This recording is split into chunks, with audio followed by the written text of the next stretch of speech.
Hi all, welcome and welcome back to my channel. I want to share a horrific update with you to the ongoing story of missing mom of two, Ashley Elkins. If you missed it, Ashley is a 30-year-old mother of two young boys, ages 10 and 7, who went missing after leaving her home in Warren, Michigan on the morning of January 2nd of 2025.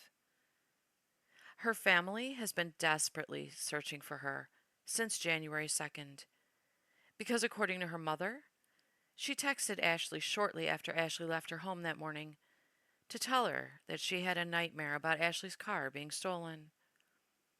She said the responding text she received back that morning from Ashley's phone sent a warning sign up for her because she said she doesn't believe the person who texted her back was Ashley.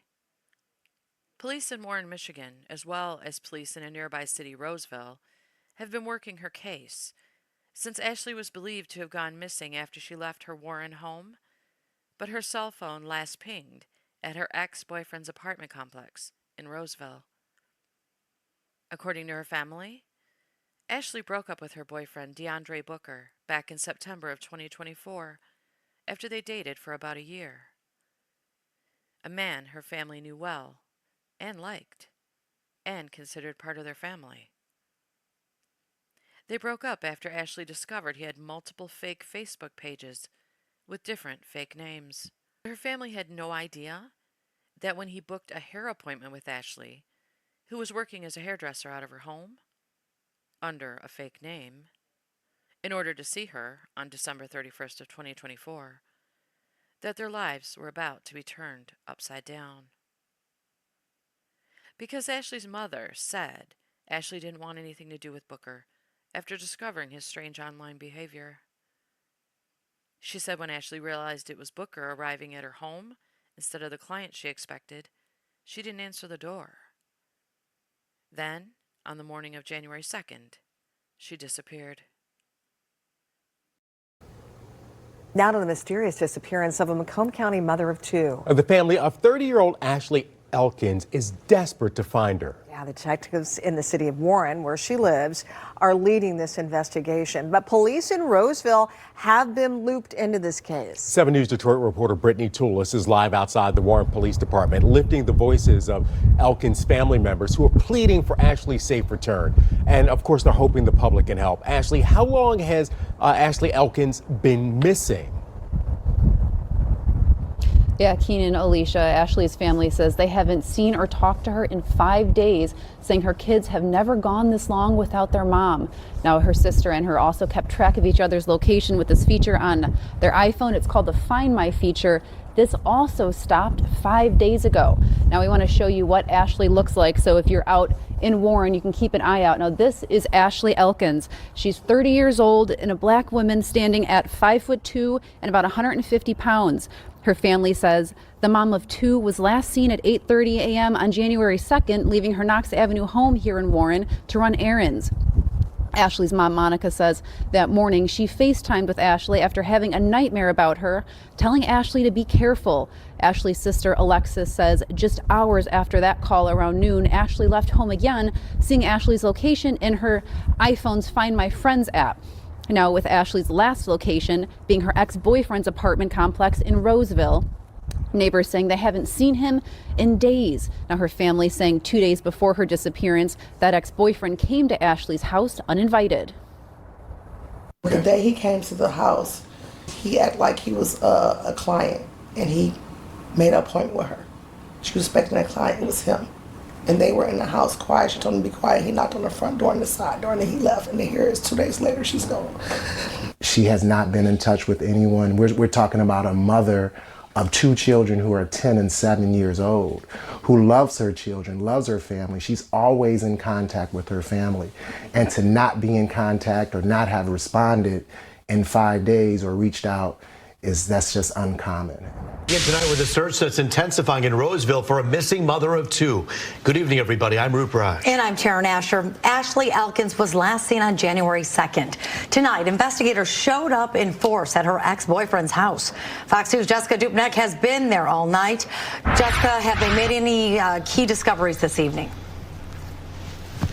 Well, I can tell you, Rup and Terry, that this investigation has definitely taken a shift today. Now, Michigan State Police and their forensics team brought in today, serving a search warrant here at this apartment in Roseville. It is the last place that 30-year-old Ashley Elkins' phone pinged, and this is her ex-boyfriend's apartment.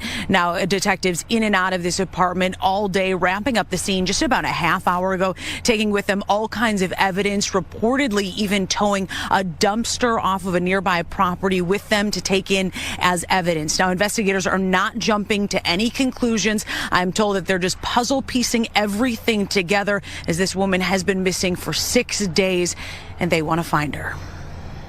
Hopefully somebody's seen something. As a search party gathered at the Roseville Police Department Tuesday afternoon, investigators served a search warrant to a unit at this apartment complex in Roseville. It's the last place 30-year-old Ashley Elkins' phone showed her location before she went silent last Thursday. She loves her family, her kids. She would never just disappear for this many days.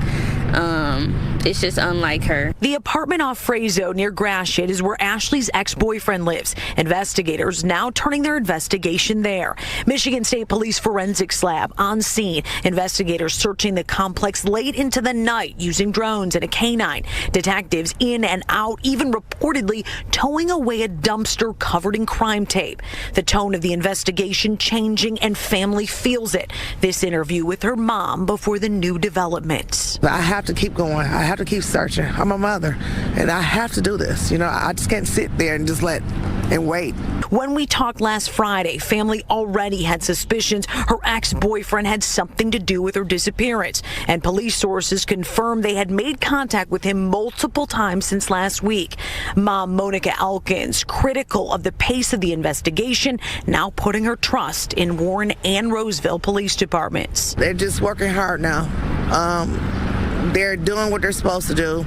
They are communicating with me now. Investigators would not confirm or deny if any arrests have been made as of Tuesday night. If you don't care about me, if you don't care about her sisters, if you don't care about her grandmother who's 85 years old, at least care about those boys.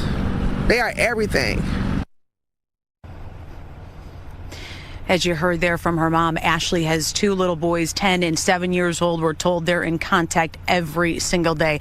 Now, I just checked in with Warren Police to see if there were any updates. They said they may have an update tomorrow, but as of tonight, no comment from either Warren or Roseville Police Departments. Reporting live in Roseville, Jessica Dupnack, Fox 2 News. I mean, this is quite a search, Jessica, and police, like you said, out in full force. Was there anything besides that ping of her cell phone that led police to really do this extensive search of the property?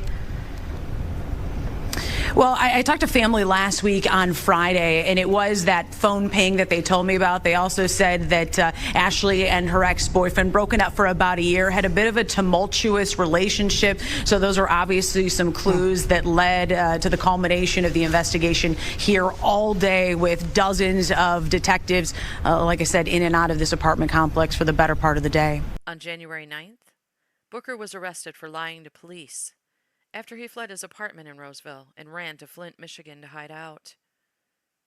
Police have not shared how they found Booker in Flint, just that he was transported back to Roseville for court. But police said they did find a number of interesting internet searches Booker did while hiding out from them.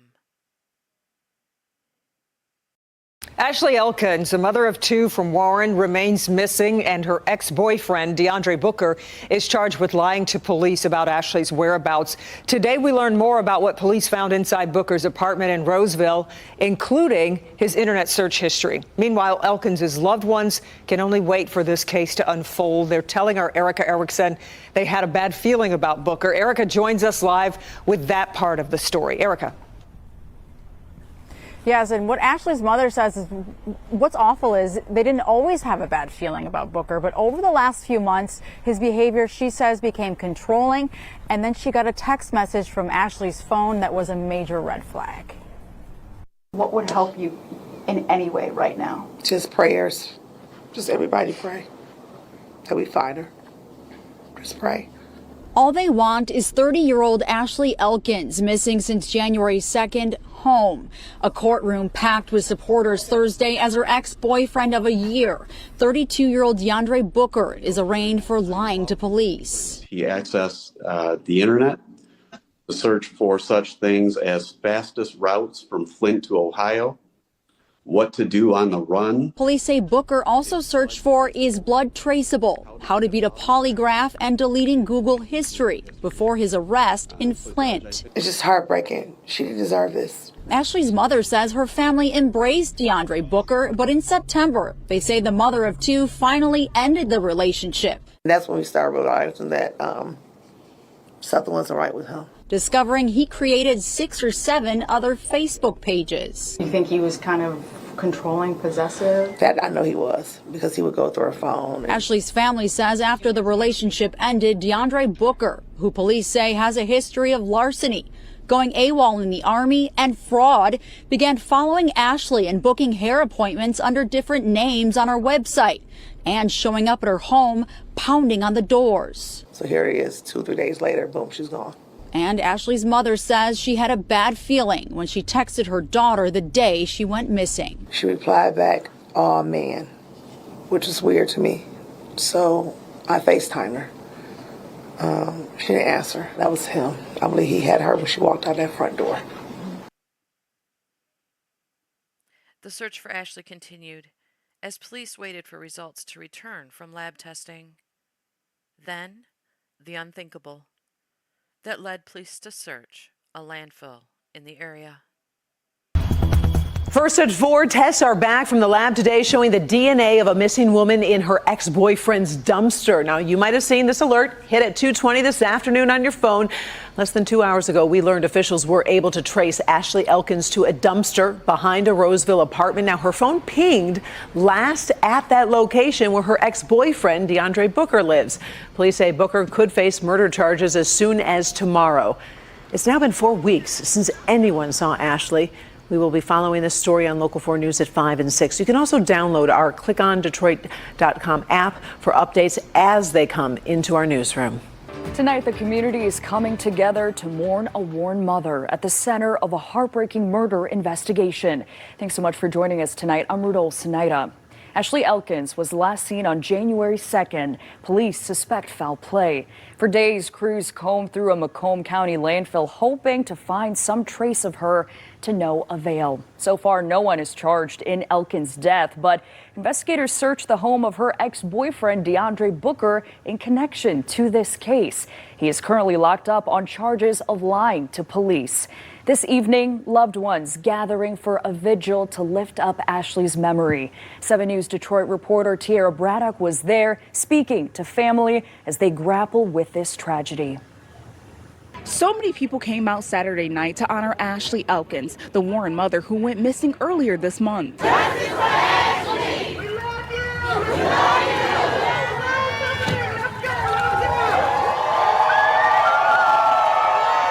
Right now, with everybody here, it shows everybody cares. You know, when I thought nobody cared at all, I see that everybody cares now. Ashley's mother, Monica Elkins, was surrounded by hundreds of people on Saturday as they gathered to celebrate the life of her daughter. She was just a good person. I mean, everybody goes through things in life, you know, but still, she still was a good person. Ashley's vigil was held near the Hampton Court Apartments in Roseville. That's where her ex-boyfriend, DeAndre Booker, lived. Police suspect he may have something to do with her disappearance, and he has since been charged with lying to a police officer. I know this is where her soul left her. And so I think it's the right thing to do is be here where she last was. Police have not been able to find Ashley's body. When investigators were executing a search warrant at her ex-boyfriend's apartment, they took a dumpster into evidence. Then they spent a week searching the Pine Tree Acres landfill in Lenox Township, but wasn't able to locate her. Ashley's cousin, Taylor Redmond, hopes her family can eventually get some type of closure. We want to be able to bury her like a human deserves to be laid to rest.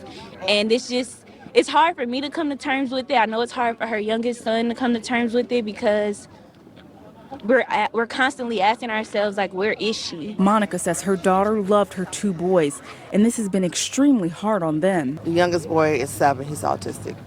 So he's still asking her, like, if the phone rings, that my mom. If somebody comes to the door, is that my mom? So he doesn't understand yet. Monica says despite how hard everything is, it's good to know she's not going through this alone. Justice for Ashley! We love you! We love you! In Roseville, Tierra Braddock, 7 News Detroit. Thank you, Tira. And while Ashley Elkins has never been found, police say forensic evidence tied to the missing mother has been found.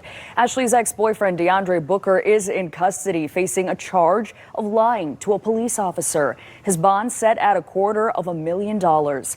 Legal expert and University of Detroit Mercy law professor Larry Dubin tells me that's more of a hold than anything else, as police work to put together strong evidence, despite never finding Ashley, to send over to the prosecutor's office for additional charges in what could be a lengthy legal process with never having found her.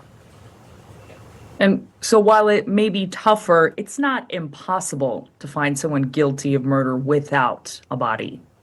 It is not impossible. It certainly can, depending on the lack of other evidence that would help to establish the crime. It makes it more difficult. We'll, of course, be sure to bring you updates in this case. Meantime, Booker is due back in court next month. Well, now to our other top story. Today, a major step forward in the case of a missing Warren woman, Ashley Elkins. Authorities charging her ex-boyfriend, DeAndre Booker, with murder. It is a huge development and a story that we've been following every step of the way. Roseville police say Elkins was last seen January 2nd. January 7th, investigators searched Booker's apartment, hauled away a dumpster, and found Elkins' car less than 4 miles from the apartment. The next day, Booker was charged with lying to police. January 13th, during a landfill search, authorities did not recover Elkins' remains. The search was called off on the 19th. 7 News Detroit reporter Darren Cunningham shows us what happened in court today. Here in court, we learned Ashley Elkins' blood was allegedly found in her ex's bathroom. Just some of the evidence revealed so far. We conduct a search warrant on the residence and ultimately find what we believe to be a large crime scene with a substantial amount of blood in the bathroom. DNA confirms that the blood did in fact belong to the victim. Moments after this detective with Roseville police told the judge why DeAndre Booker should be charged with murder, the judge brought the 32-year-old forward to be arraigned. Do you know what the charges are and the new information at this time? I don't. Booker, who's already in jail on a charge of lying to police, maintained his expression as the judge read all 4 new counts. Sir, you are charged with count 1, homicide, murder, first degree, premeditated.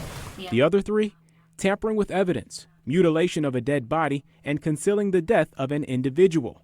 A motive hasn't been revealed. We can't really speak to those details. We've said in the past that they had broken up back in September. And we've made it clear that, we can't speak to motive. I can't get in the mind of a murderer, of a psychotic killer. Elkins' loved ones gathered alongside authorities after the hearing. As this case moves forward, her uncle, Maurice Morton, says the family wants the public to know the 30-year-old was a loving mother snatched away from her 7- and 10-year-old boys. They're having nightmares. The youngest doesn't quite comprehend this and what's going on. And so it's going to take a village to wrap around them and support them. I sat down with Roseville Police Chief Mitch Berlin. He says Booker acted alone, and that while Elkins' remains were not found during the week-long landfill search, there are items from the landfill search still being processed, and that the blood evidence from Booker's apartment is the start. There's more evidence that we have that has not been released. Macomb County Prosecutor Pete Lucido says he's seen 4 murder cases with no body lead to total convictions in the past 40 years within the county. These cases are put together by the totality of the evidence, the statements, the digital evidence that's provided, and because people come forward even during an investigation, may offer more testimony. Booker is due back in court Wednesday, February 5th for his probable cause conference. In Roseville, Darren Cunningham, 7 News Detroit. Later on that afternoon, the defendant was seen leaving in the victim's car with the unknown female. A short time later, defendant returns with the unknown female, but the victim's car is gone. Over the next course of the 15 hours, the defendant is seen come and go from his apartment, and the victim is no longer seen. We conduct a search warrant on the residence and ultimately find what we believe to be a large crime scene with a substantial amount of blood in the bathroom. DNA confirms that the blood did in fact belong to the victim.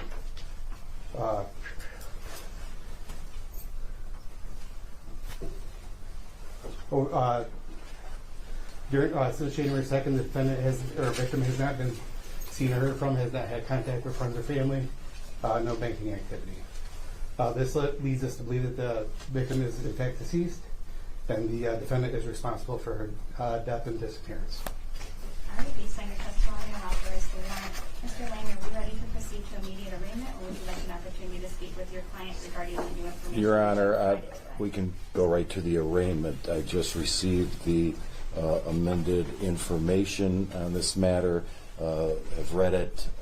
We would stand mute to all charges at this time. Judge, I'm sorry, Carmen DeFranco on behalf of the people. We don't have the defendant on the screen yet, so. Well, we're gonna get there. That's what I just want to know if we were moving straight or if he needed to talk to his client because he just got the search hearing. All right, Macomb County Jail, may I please have DeAndre Booker? Yes, ma'am.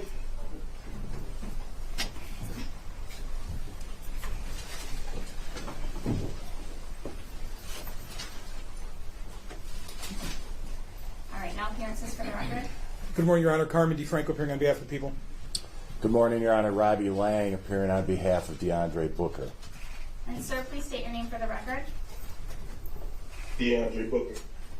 All right, Mr. Lang, again, with regard to the arraignment on the new information you've been provided to us. Your Honor, I have been provided the new information. We would waive the formal reading and stand mute.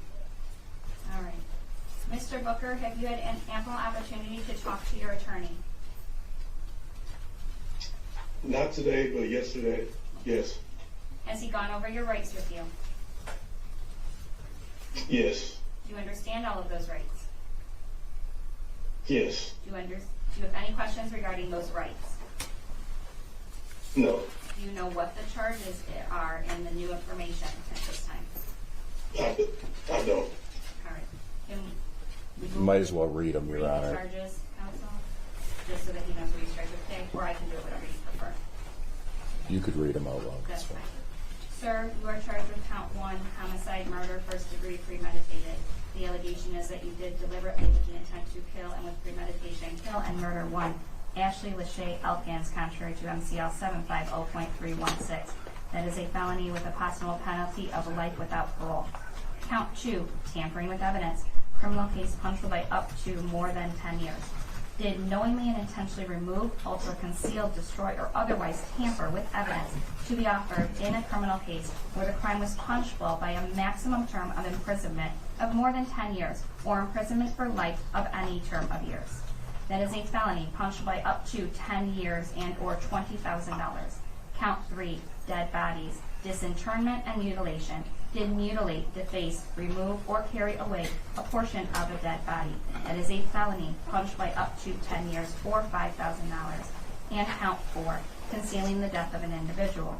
That you allegedly did discover the body of Ashley Lachey Elkins, a person he or she had reason to know was dead, and failed to inform a law enforcement agency, a funeral home, or a 911 operator of the discovery while having a purpose to conceal the fact or cause of death of that person. That is a felony punished by up to 5 years and or $5,000. Do you understand the charges against you today? Yes. At this time, I'm going to enter the not guilty plea for purposes of arraignment, and we'll move to bond. We'll start with you, counsel. Mr. Lang. Your Honor, I realize the seriousness of this offense. However, according to MCR 6.106B, he does not fit the category where bond can be denied, even though it is a murder charge, because he has no prior violent felonies, and he, at the time, is not on bond or parole, probation for any violent felony. Therefore, under 6.106C, the court must order the pretrial release of defendant on personal recognizance or on unsecured appearance bond unless the court thinks he would be a danger to the public and or a flight risk. And, Your Honor, I would reiterate what I iterated before, that Mr. Booker would not be a flight risk. He has lived in either Detroit, Ann Arbor, or Macomb County his entire life. He has ties to the community here in terms of past jobs, family, etc. And if we look at the worry about him being gone. He could be placed on a steel cuff tether, so his whereabouts would be known at all times. He would, I believe that the police may have already confiscated, if he had a passport in his residence, they would already have control of that. He does not have a driver's license, so that would be surrendered to ensure that he would not flee. With regard to reasons for a personal recognizance bond, the court in Subrule F looks at about 8 known factors. With regard to these, there's only one that stands out, and that is the seriousness of the offense charged. As to all the other factors, Mr. Booker does not have any prior criminal record whatsoever. He does not have a record of non-appearance at court dates. He doesn't have a history of substance abuse or a mental condition. He has had steady employment most of his life, other than for the past 6 months when he was laid off from his job, and he's been working some part-time jobs therein. And you know, again, his ties, family ties to this community. So I expect the court is going to enter some type of monetary bond, but I would ask that that be low. I mean, he does not have any assets of his own, and that you put some conditions on his release, like I mentioned, a GPS tether, no contact with the victim's family, etc. Thank you, Your Honor. Judge, I believe the counsel is misreading 6.106. I believe this defendant can be remanded with no bond, at least for a period of about 90 days. And I would ask for that. If this court is inclined to grant some sort of monetary bond, I would ask for something in the neighborhood of $5 million cash, no 10%. Is there anything further from anyone? No, Your Honor. All right. Having reviewed and being familiar with the statute, I would agree that the defendant does qualify for a remand under the statute. As provided as such, I am going to remand him with no bond into the care and custody of the Macomb County Jail at this time. Thank you, sir. So, good morning, everybody, and thank you for coming out. I know that we've had a huge amount of media that has been asking questions, but we couldn't give answers until the completion of the investigation. But, be that as it may, it's still going on, which means other information, evidence, it could be digital or it could be otherwise, that comes in. So we want to, number one, be respectful of the privacy of this family who's lost a loved one. We also want to be non-repetitive. So I believe Mr. Morton, on behalf, he's the uncle in the case, is going to be the spokesman. He's going to be the point person on any matters regarding the family, so that we don't have the intrusiveness with the mother and also the aunt that's here today too. In addition, we have questions that deal with the investigation from 2 jurisdictions, Warren and Roseville. Although other officers in the matter, and then we'll speak to that, were involved with the entire rescue and or recovery in the matter at the landfill, there is information at this time that is still ongoing being processed. Therefore, certain answers that are given before we start this morning have to be guarded at best. The innocent is still innocent until proven guilty in a court of law. These charges were levied based on the information as well as the entire process of police work. And I know it was tedious, long, cumbersome, but I thank the family for giving accolades to the law enforcement agencies that did such a fine job. That being said, you heard the charges this morning in open court. In addition, the other charge that was already levied makes a total of 5 charges. And for that, I'm going to open it up because the information that has been given to you right now and provided openly in court deals with the investigative portion of the program, which was brought by law enforcement to the office for a full review, exhaustive review. And at this time, these are the charges that have been levied. Open it up for questions. Let's do it one at a time. Put your hand up and direct it to either the investigative portion or the charging portion, because there's 2 portions.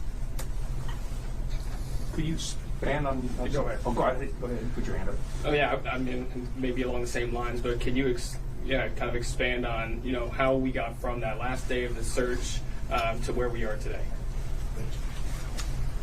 This is an ongoing investigation. The detectives continue to work tirelessly, develop more evidence, put together what I feel is an excellent case, obtain enough evidence to present to the prosecutors who went through it very thoroughly and authorized those charges today. Yes, sir. I was wondering if you could expand a little more on the evidence that was found. The detective sergeant said there was blood found in the bathroom. What a little bit more about that? You could jump in that, Mitch. There was blood recovered from the apartment.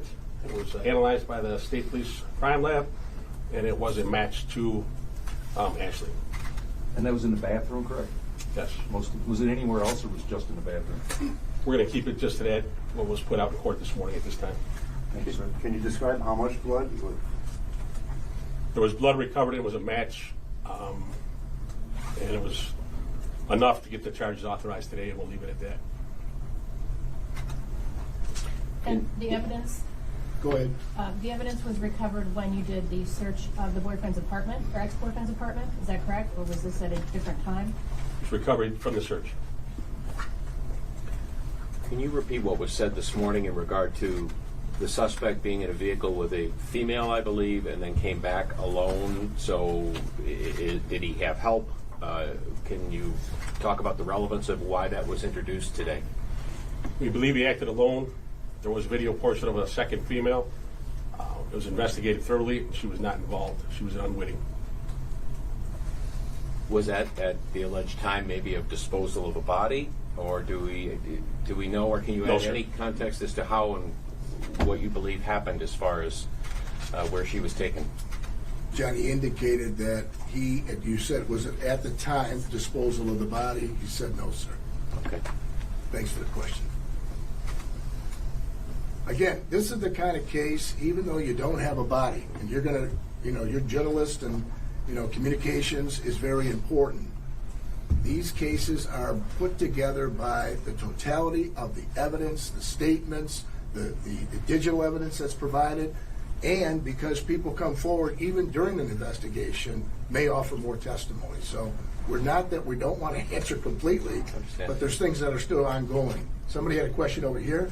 I was going to ask you if you feel confident you can get a conviction without a body. Past practice is what I rely on for future performance here. This county has seen, since I've been practicing almost 40 years, 4 cases that I'm very familiar with that have had no body and have had total conviction. Because there's no other way sometimes to explain it when you don't have a body except all of the evidence that's been accumulated. Yes. In terms of the search for her body, are there other places you guys have searched? Can you discuss where you've searched or where you will continue to search if you have additional information to do that? Any information that's garnered as a result of now new information would be searched, of course, but you've already known that the landfill was the main place. Are there additional places you intend to search? Not at this time. Forgive me if these questions may be remedial because I've followed this on the periphery, not directly, but can you speak to evidence that was gathered at the landfill that might be relevant? Everything that was gathered there is still being processed, and that'll be decided if evidentiary value at a later time. Can you speak to potential motive here, meaning had they had a longer standing relationship that was breaking off, or can you add any context to the why, perhaps? I don't think that we have the in-depth knowledge and what you need, but I know the family has given information that has also been a part of the investigation in regards to the relationship. And I think they want to keep a lot of that private at this time. Thank you. Mr. Morton, I imagine, I don't put words in your mouth, what's the family feeling today, sir, seeing charges being brought as moving forward in the case? It's a very tough day, right? Very emotional to hear the charges that were levied. But the family is appreciative to everyone that's worked on this case, particularly to Roseville Police Department and the prosecutors.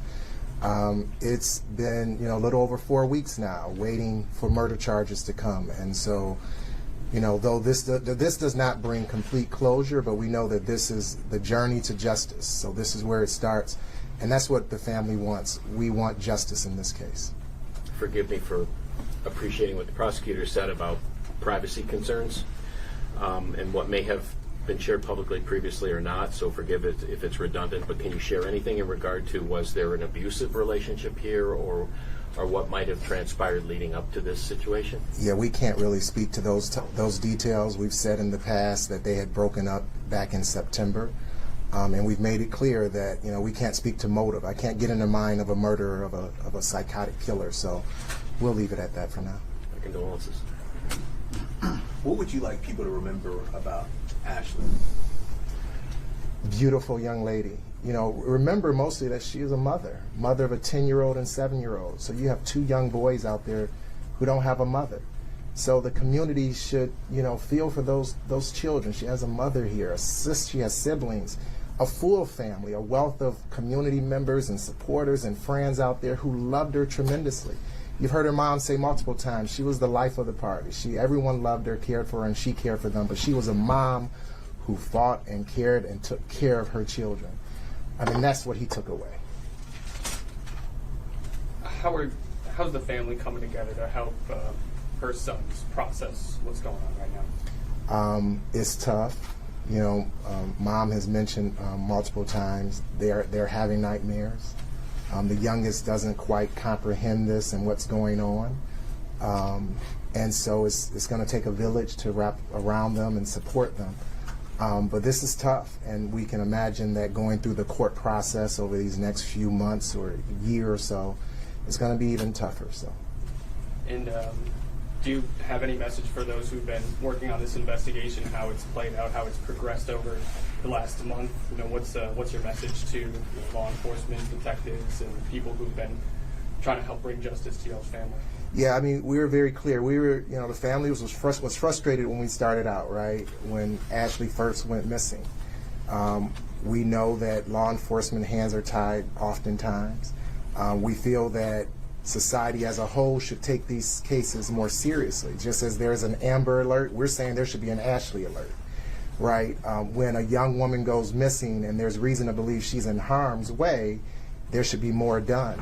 But as it relates to what's been done by Roseville Police, and since that point, nothing but accolades. They've done a fantastic job. The family's appreciative of all of those agencies that participated in the search for Ashley at the landfill. They've communicated with us on a regular basis.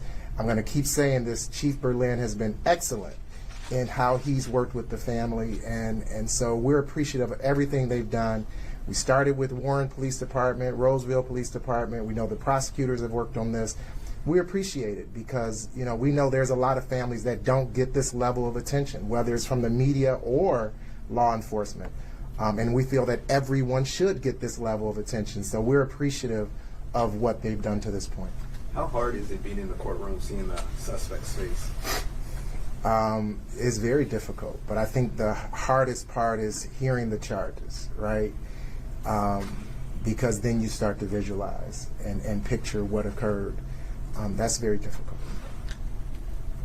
From the work at this point on, the journey's beginning with the prosecution, because now all of the points that have been investigated thus far, as well as what may come in the future, have to be put together methodically and to show the timeline as to how it all occurs. And I want to thank also all the assistant prosecutors, including the 2 that are here today, Ms. Seaworth and Mr. DeFranco, because they are going to lead the charge on this case to bring justice to this family and closure someday, that the questions can be answered and be given to those 2 little boys. Because we all have families in here, let's face it. Nobody wants to be sitting here and going through this. This is extremely painful, and the thought of trying to bring her home and get closure at that time wasn't a success, but we're going to go ahead and do everything we can to purge forward and make sure that justice is going to be in this case. The reality is he's innocent until proven guilty, and everything that we say at this point here We want to make sure that you have that information in the message that you're leaving to those individuals that wanted to know about the open questions. I can touch on one thing. We don't get here today without the collaboration of all our friends in law enforcement. Commissioner Hawkins from Warren PD and his officers were phenomenal. Macomb County Sheriff's Office, we had 15 agencies out there at the landfill. Our detectives here in Roseville worked throughout, and unbelievable caliber of people, and the training and their performance and their knowledge of putting this case together is second to none. So without the collaboration of all of us, this doesn't happen today. And to I guess, come off of that, who's ever trained to go into a landfill and look for a body? None of us. And it's important to realize that they had to strap on boots and godly knows weather and go through garbage to try to do their job to bring her home. So I'm forever grateful for the mission, because it at least took place. Prosecutor? Two questions. Are there any other persons of interest or accomplices? I know that the woman in the vehicle was not considered an accomplice. Do you believe there were other people involved? Great question, and I wish that we had more to go on, but the individuals that were a part of, let's say, this investigation, they're not talking, so we'll go from there. And do you believe, based on evidence that you have or more that you'll look at, that you will find Ashley? I'm hopeful. I'm optimistic. I'd like to go ahead and tell you yes, but it's only if somebody or evidence points to where that happens. Somebody may cooperate in the investigation. Sometimes it takes a little bit, but I'm hopeful. A quick question for Chief Berlin. Has a case like this had an emotional impact on the department or even yourself? Absolutely. The officers were invested in this from the beginning, and doing that search became more invested throughout, and when it was over, felt very defeated. So, yep. And for point of clarity, please, beyond the DNA evidence in the blood in the bathroom in the apartment, has DNA evidence been found in a dumpster, landfill, anywhere else, a vehicle perhaps? We're just going to stick with the comments on the evidence from what was revealed in court today. Fair enough. There's an enormous amount of pages of information. I'm sure by FOIA you're going to find what statements were made, what information was garnered, and more importantly, the results of that evidence. Either the prosecutor or Chief Berlin, do we believe that I guess we don't know how she died, is that correct? At this point, we just have the blood evidence, or can you say how you believe she did die, and if that occurred in the bathroom or elsewhere? So there's still ongoing discussions with the medical crew, if you will, as to certain things that we have determined, okay, that they need to look at and give back. But at this point here, we don't want to disclose more than we need to, given the nature and circumstances of ongoing evidence coming back. If there's no other questions, I know that the family has indicated that their privacy is what they want at this point here. They've been inundated with stress, and they're mourning their loved one. And at this point here, I know you will respect their privacy and go through the spokesman of the family, that you bring your questions to him, and he'll make sure he'll do his best to do what's necessary to get you an answer. Thank you for your time this morning, and we appreciate you coming out. Thank you.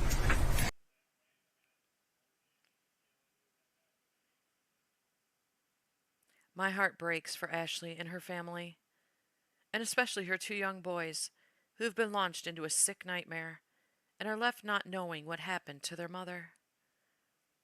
May God bless her family and help them get the answers they desperately need very soon.